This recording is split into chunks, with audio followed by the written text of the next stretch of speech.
process in a different way, totally. And so letting students discover, you know, instead of telling them is a skill I'm still working on. Yeah, okay, I know what it is now.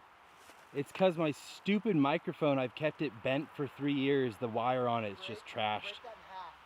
There's clay films on there, huh? And there's manganese oxides on it, right? Okay, well, And then you I open think... it up and it's like a freaking Neapolitan candy. It's got colorful minerals, a gray matrix.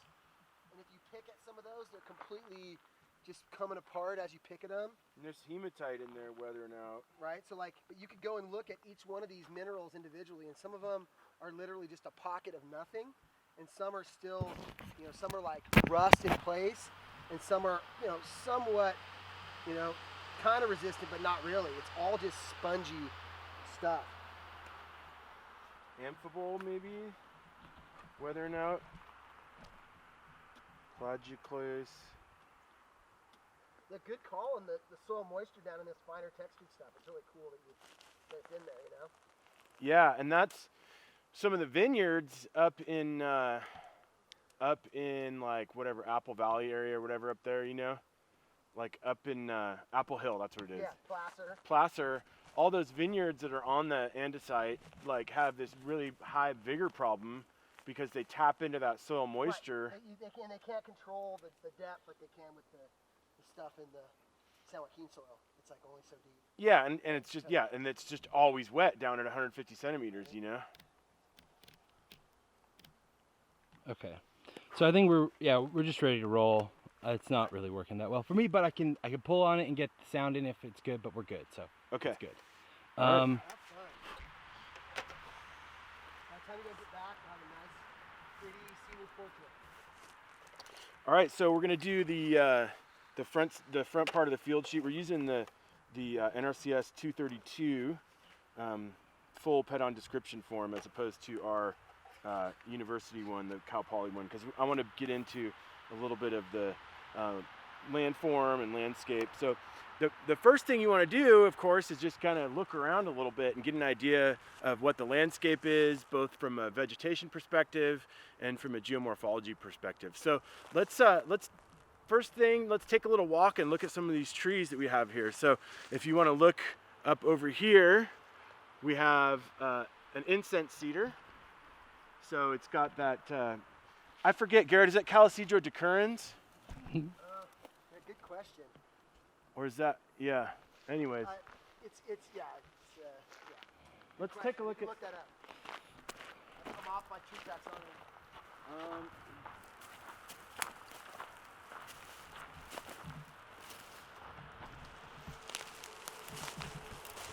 This is a dead branch, but yeah, I think it's decurrens because it has the little, they look like pint glasses, and so I always remember decurrens because it's like decanting or whatever, and the little needles look like pint glasses, but I can't remember. So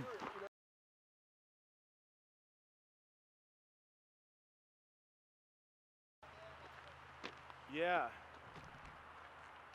So we'll take a little walk here. You can see like a relatively recent, maybe 20 years ago cut, maybe like 10 years ago, clear cut here. So, you know, one of the main uses of this soil is, multiple uses, but, soils, food, fiber, watershed values, right? We expect a lot from our forests, Our forests are expected to provide recreation, they're expected to provide watershed values, and they're also expected to provide timber.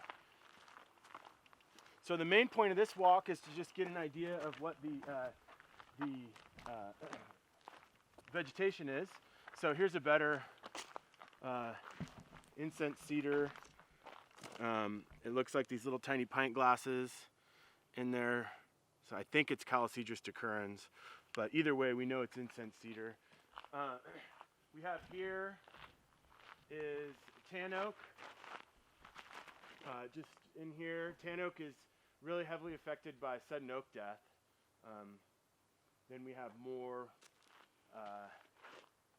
incense cedar. So this is that classic mid-elevation mixed conifer forest. Here we have a lot of ponderosa pine. If you look in the back here, this one is Douglas fir, the Doug fir, so Pseudotsuga menzii. All right, 1 second. Yep. I'm just gonna shut this off and not even because it's cutting in and out. And I start chipping, but I know it's good. So Okay. And then, all right.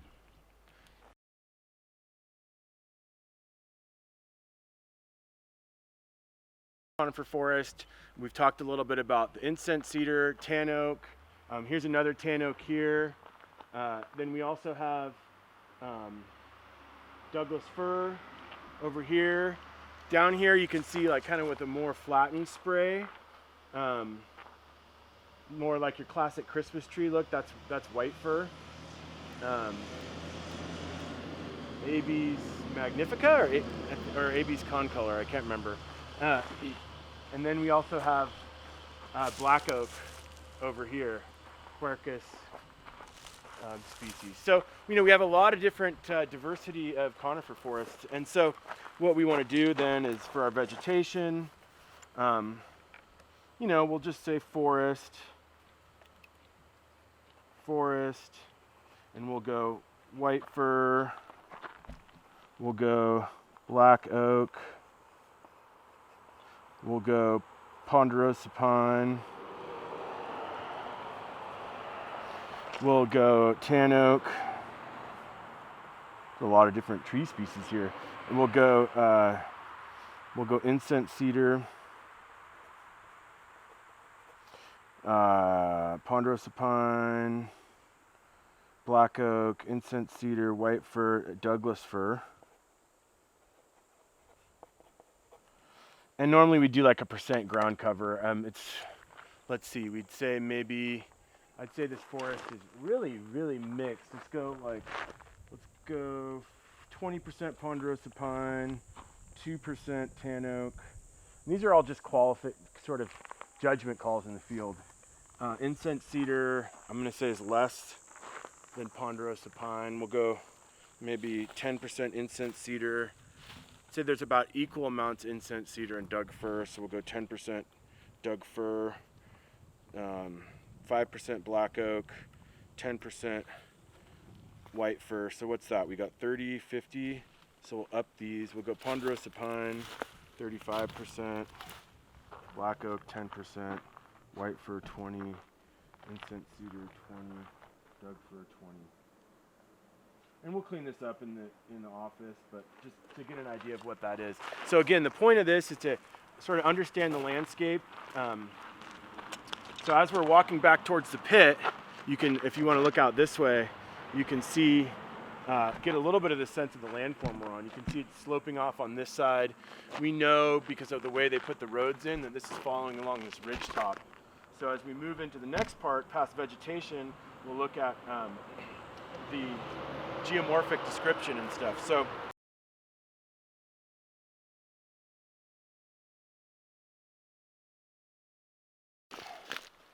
generally we're about southwest, about 230 degrees, I'd say is what the aspect is.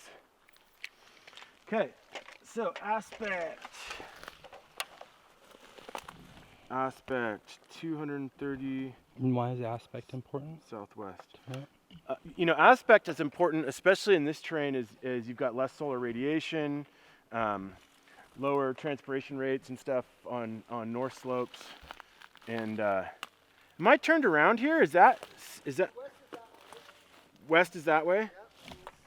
It is, even in town, it's the nature of the bigger picture. So if we're talking about the larger landform in the landscape, the kind of directionality of this hard material is a little more southwest. It seems west, but it's actually Because this is southwest right here. right, and then it's going to go down that way. So you're kind of almost due south on your ridge here. Yeah. Going down with the That's due west is like South. right where you are. I'm calling aspect south by southwest. Yep. Or west by southwest. Well, I mean, it depends on if you're talking about the ridge or it going down the hill. So it depends on what you're calling, I'm calling this pit that way. Okay, you're calling it on the shoulder. It's on the shoulder because it's in this road cut, so it's hard to know. Yeah. It's all good. So yeah, generally a western by southwestern exposure. Yep. And then so for slope, I guess we'll shoot slope kind of at an angle this way. And so let me grab the... Do you want to do the like 2-person with Garrett eye to eye type of deal? Yeah, let's do that. Yeah, I'm just gonna stand by this sear over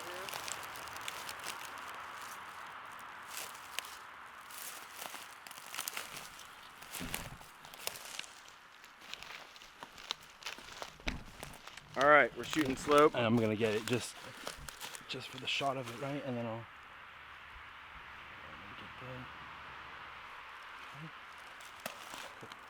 All right, not much slope on this ridge top right here. So we're at about 1.5, 2.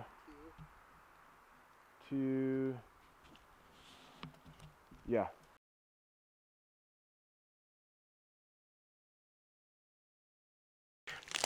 So we're looking at landscape. Landscape, mountains, right? What is this? We look at the first part, landscape, section A. We're on page 3-1 of the mauve book, the plum book. People call it the red book. The mauve, I like mauve. It's really like a plum color. So we go geomorphic description, 2, landscape, geomorphic description. Landscape, we are on mountains, okay? So, MO, landscape, MO. Landform, that's the next part, B. So geomorphic description, landscapes, landforms. Usually I'd call this mountain slope or something, or let's take a look.